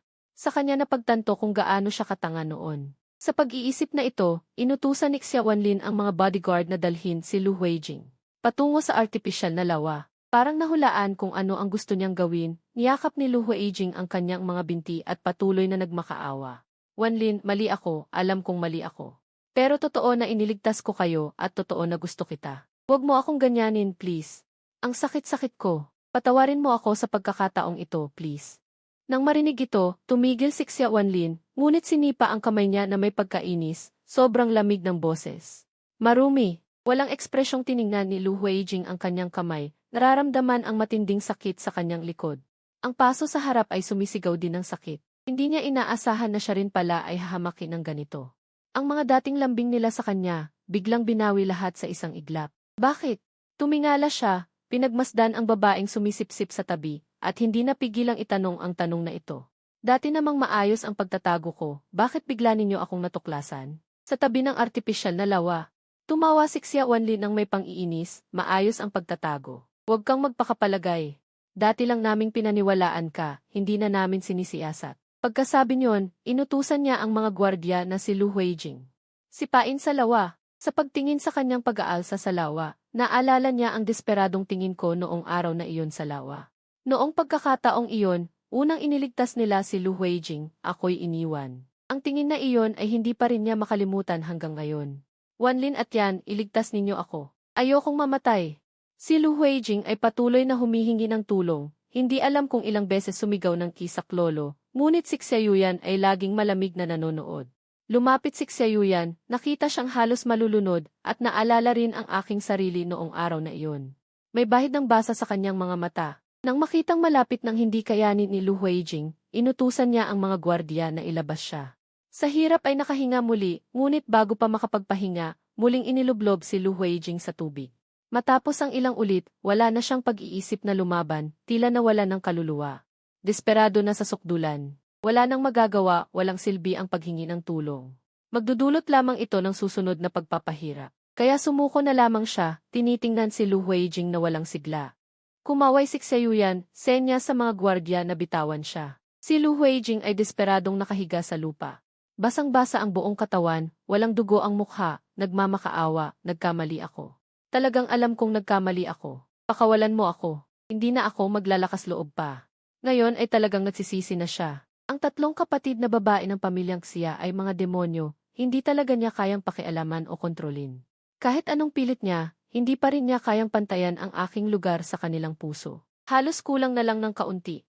Maaari na niya akong palitan, maging pinakamahalagang tao sa kanilang puso. Ngunit hindi niya maintindihan. Bakit kahit kasal na ako at may iba ng babae, hindi pa rin sila sumusuko? Bakit hindi na lang siya tingnan ng maraming beses? Walang silbi ang paghingi ng tawad sa amin. Ang dapat mong hinga ng tawad ay si Hao Chen. Malamig ang tingin ni Xia Yuyan, walang kahit anong awa. Sininyasan niya ang mga gwardiya na isama si Lu Huijing. Kasama si Xia Wanlin patungo sa Dimit Tiandenli. Ngunit ang maaliwalas na villa ay hindi nagsindi ng ilaw kahit gabi na. Kung hindi nila kinumpirma na ako ay nakatira dito, halos isipin nilang walang tao. Nagtinginan si Xia Yuyan at Xia Wanlin. Nakita nila ang kaba sa mga mata ng isa't isa. Wala namang nangyaring masama kay Hao Chen, di ba? Halos hindi nila magawang isipin. Hindi na ni Xia Yuyan at Xia Wanlin pinansin si Lu Huijing. Sabay nilang sinabi, maghiwalay tayo sa paghahanap. Hindi alam ng dalawa kung saan maaaring naroroon si Hao Chen, kaya nagmamadali silang makipag-ugnayan sa mga tao upang siya sa atin. Ngunit bago pa sila magkanya-kanya, nag-update ang aking moments ng isang video, may caption na 2 salita lamang. Honeymoon. Sa pagkakita nito, halos wala silang lakas ng loob na i-click. Ang kamay ay napalakas, halos durugin ang telepono. Matapos ang mahabang katahimikan, binuksan pa rin nila ang video. Sa video, kami ay ngumingiti ng matamis.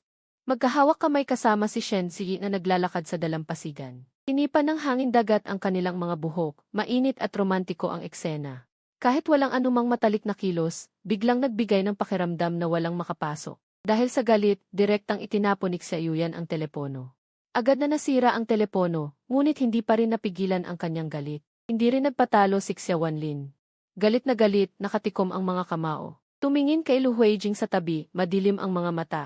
Dahil ngayon ay hindi ka makahingi ng tawad ng harapan kay Hao Chen, humingi ka na lamang ng tawad sa buong mundo. Ipadala ang balita sa kanya.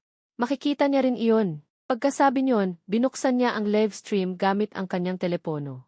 Sandali pa, mabilis na pumasok ang maraming tao sa live room. Walang iba. Dahil ito ang unang beses na nag-live si Xia Wanlin. Maraming fans ang nagulat. Humingi ka ng tawad kay Hao Chen. Nagbanta si Xia Wanlin. Tahimik na sumang-ayon si Xia Yuyan. Si Lu Huijing sa lupa ay desperadong tumingin sa kanila. Kung hihingi ako ng tawad, pakakawalan na ba ninyo ako? Talagang wala na akong gagawin. Lalayo ako sa inyo. Nanlamig ang mukha ni Xia Wanlin. Huwag kang mag-alala. Kapag natubos mo na ang iyong kasalanan, may patutunguhan ka. Hindi na nag-isip pa si Lu Huijing. Akala niya ay nakahawak na ng tulay. Isinalaysay niya ang lahat ng kanyang ginawa. Hindi na niya talaga kayanin ang pagpapahirap. Gusto lang niyang mabuhay ng maayos. Noong una, nang makita siya ng mga netizens na gusgusin. May kaunting awa. Nakilala rin nila ang lalaki sa lupa. Iyon ang taong dinala ni Xia Wanlin sa entablado upang pasalamatan noong seremonya ng Economic Award. Hindi inaasahan na sa ilang araw lamang. Ang kanyang kalagayan ay isang langit at isang lupa. Ngunit nang marinig ang kanyang mga ginawa, nagsimulang magsisi ang mga netizens.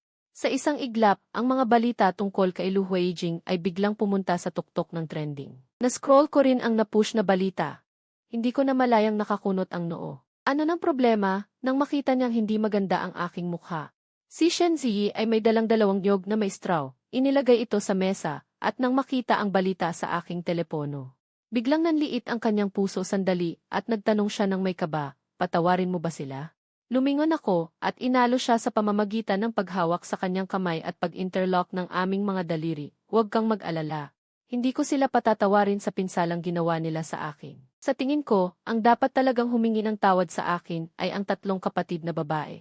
At hindi lamang si Lu Huijing. Sila ang nagpalayaw kay Lu Huijing kaya lumaki ang kanyang ambisyon. Ang tunay na nakasakit sa akin ay ang kanilang pag-ugali. Ngunit hindi na ito mahalaga. Ayokong mapag-usapan online. Araw-araw nagbabago ang opinyon ng publiko, hindi ko alam kung ano ang susundan ng mga netizen bukas. Wala akong interes na pag-usapan online, sabi ni Shen Ziyi habang niyayakap ang aking leg. Sumubsob siya sa aking mga bisig, iwan mo sa akin, hindi ka nila maapektuhan. Tiningnan ko ang seryoso niyang mukha at biglang umiti, gaano ka ba kagaling? Natural na kailangan mong alamin ng paunti-unti, sabi ni Shen Ziyi. Ang yelo sa kanyang mga mata ay biglang nawala, ngumiti siya ng malumanay. Nang si Shen Ziyi ang kumilos, hindi nagtagal, ang usapin tungkol sa reputasyon ng minamahal ni President Shen. Ay nakita ang babala, parehong nagdilim ang mukha ng dalawa. Si Xia Oxiao na nasa close training ay nakita rin ang mga balitang ito. Alam niyang si Shen Ziyi ang kumilos, ngunit wala siyang ginawa, hinahaplos lamang niya nang may pananabik ang screen ng kanyang telepono. Ang aking ngiti sa screen. Matagal na niyang hindi nakita si Hao Chen, akala niya na ang oras at distansya ay makakaputol ng kanyang pag-asa, ngunit ang kanyang pananabik kay Hao Chen ay lalong lumalalim. Ang hindi mabilang na alaala noon ay naulit na sa kanyang isipan ng hindi mabilang na beses, ngunit lagi niyang pinapaalala sa sarili na huwag puntahan si Hao Chen at huwag siyang ipagalit ni Hao Chen. Sina Xia Yuyan at Xia Wanlin ay hindi naman sumusuko. Binili nila ang isa pang villa sa Mantingfang at doon tumira ng ilang araw hanggang sa wakas ay hintayin kaming bumalik ng sabay. Hao Chen, sigaw ni Xia Yuyan ng paos, ang kanyang mga mata ay pula. Nakatitig siya sa akin ng matindi, nais na iukit ang aking mukha sa kanyang isipan. Si Xia Wanlin naman ay may parehong itim na bilog sa ilalim ng mata. Ang kanyang mukha ay maputla at mahina. Hao Chen, pasensya na, kasalanan namin. Si Lu Huijing at ang kanyang ina ay inayos na namin, nasa presinto na sila ngayon, natanggap na niya ang nararapat na parusa. Napagtanto namin ang aming pagkakamali, maaari mo ba kaming patawarin? Bago pa man masabi ang mga huling salita, agad ko silang pinutol, hindi. Dapat talaga kayong humingi ng tawad sa akin. Ngunit ayokong kayo patawarin. Sandaling hindi alam ni Xia Yuyan at Xia Wanlin kung ano ang sasabihin, sila ay talagang nagsisi. Ngunit lubos na walang magawa, lagi silang walang magawa sa akin. Bago pa sila makapagpatuloy sa pangungulila. Ang mga tauhan ni Shen Ziyi ay pumaligid na sa kanila, 2 Miss Lu, mangyaring umalis na kayo. Isang grupo ng mga bodyguard na nakaitim ang pumaligid sa dalawa, walang awang hinaharangan ang kanilang daan. Itinulak ni Xia Yuyan ang isa sa mga bodyguard. At sa pinakamabilis na bilis ng kanyang buhay ay lumapit sa akin, ang kanyang mga mata ay maitim, Hao Chen. Mahal mo na ba talaga si Shen Ziyi? Ano na lang kami noong una? Noong araw na hinanap mo ako. Gusto mo ba akong ligawan? Ang liham ng pag-ibig na iyon ay para sa akin, hindi ba? Nanginginig ang kanyang boses. Sa wakas ay naitanong niya ang matagal ng tanong na nakatago sa kanyang puso. Ngayon sasabihin ko sa iyo, handa akong pakasalan ka. Handa akong maghintay na bumalik ka sa akin pagkatapos mong mag-divorce. Handa akong maging pangalawang pagpipilian mo. Huwag mo akong iwan. Okay lang ba? Ang babaeng laging nasa mataas na posisyon, sa sandaling iyon ay yumuko ang kanyang ulo. Nagmamakaawa ng husto. Ako naman ay walang pag-aalinlangan na niyakap si Shenzi at matatag na sinabi. Hindi. Ang liham na iyon ay hindi para sa iyo, hindi ko intensyon na ligawan ka. At ayaw ko ng anumang pangalawang pagpipilian. Lumingon si Shenzi at tinitigan sila ng may babala at nang lumingon siya sa akin. Ang kanyang mga mata ay puno ng pagmamahal. Hao Chen, masyadong maingay dito, lumipat tayo ng bahay, okay? Sige, susunod ako sa iyo. Wala akong pagtutol. Sa totoo lang, ang high-end villa area na ito ay may magandang seguridad at kapaligiran, ang tanging maingay ay sina Xia Yuyan at Xia Wanlin. Malungkot nilang tiningnan ang aking likuran bilang mga ate lamang. Sa nakaraang 20 ilang taon, hindi nila naisip ang ideyang iyon. Sa unang tingin pa lang nila sa kanya, itinuring na nila siya bilang kanilang magiging asawa. Paano nila tatanggapin ngayon? Hindi ba sila humingi ng tawad? Bakit? Sina Xia Yuyan at Xia Wanlin, ang kanilang buong pagkatao ay puno ng kalungkutan.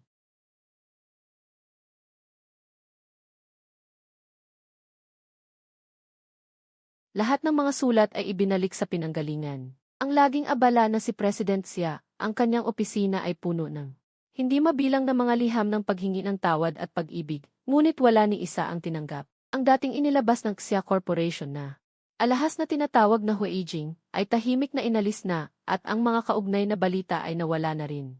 Upang mabawi ako, sunod-sunod siyang naglabas ng serye ng mga alahas na tinatawag na paghingi ng tawad, at iba't ibang produkto. Umaasa siya na balang araw ay makikita ko ang mga ito. Kaya't pinatawad niya ako. Sobra akong pinrotektahan ni Shenzi, kaya't hindi man lang nagtagumpay si Xia Wanlin sa paulit-ulit na pagtatangkang makasalubong ako. Wala kahit isang beses na nagtagumpay, kaya't sa ganitong paraan siya humingi ng tawad. Diretso sa livestream. Publiko akong hininga ng tawad ni Xia Wanlin at inanunsyo pa niya na aalis na siya sa industriya. Sa harap ng pag-aalala ng mga tagahanga, biglaan ang kanyang pag-alis at walang binigay na pagkakataon para pigilan siya. Kahit na maraming manonood at tagahanga. Ang nagpahayag ng labis na panghihinayang, ngunit pagkaraan ng ilang oras, nawala na rin ang kasikatan. Bumili siya ng isang tindahan ng dessert. Malapit sa gusali ng Weishi Group at naging tagapamahala nito para lang makita niya ako ng ilang beses. Kapag pumupunta ako roon para hanapin si Shenzi, ayaw ko siyang makita, kaya't sa ganitong paraan siya. Palihim na nanonood sa lahat ng ginagawa ko. Isang araw, dumaan ako sa tindahang ito, gaya ng dati ay umorder ng isang piraso ng cake. At dahan-dahang kumain sa loob ng tindahan. Pamilyar ang lasa, parang gawa ng pangalawang ate. Tuwing pumupunta ako rito, nararamdaman ko itong pagkakamaling ito. Pero napangiti na lang ako.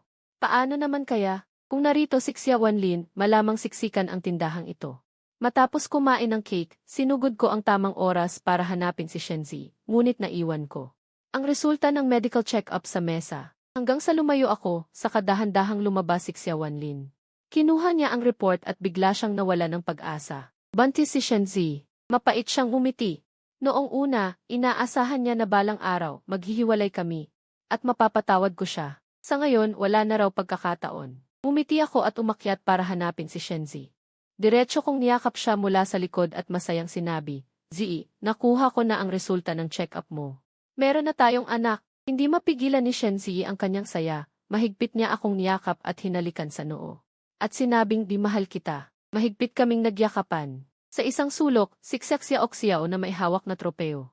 Nang makita ito, napuno ng pait ang kanyang puso. Bago lang siya bumaba mula sa paligsahan. At dali-daling umuwi para sabihin sa akin ang magandang balita na nanalo siya ng kampyonato. Ngunit hindi niya inasahan na maririnig niya ang masamang balitang ito. Pero matagal na rin naming inaasahan, hindi ba? Puno ng pait ang puso ni Xiaxia Oxiao. Bumalik siya sa club at parang baliw na umupo sa harap ng computer. Naglalaro, halos mabaliw na. Pagkatapos ng 2 laro, wala siyang lakas na naupo sa upuan, tahimik na pumatak ang 2 luha. Dapat mong bitawan, Xiaxia Oxiao. Dapat mong bitawan, Yuyan. Wanlin, mahina niyang bulong. Pagkatapos ng araw na iyon, umabot siya sa tamang edad. Umalis sa club at nagsimulang mamahala ng negosyo ng pamilya, nakikipag-agawan kay Xia Yuyan. Ganito rin niya pinigilan ang sarili at siksya Yulia na hanapin ako. Wala nang ibang paraan, kailangan na lang sumuko.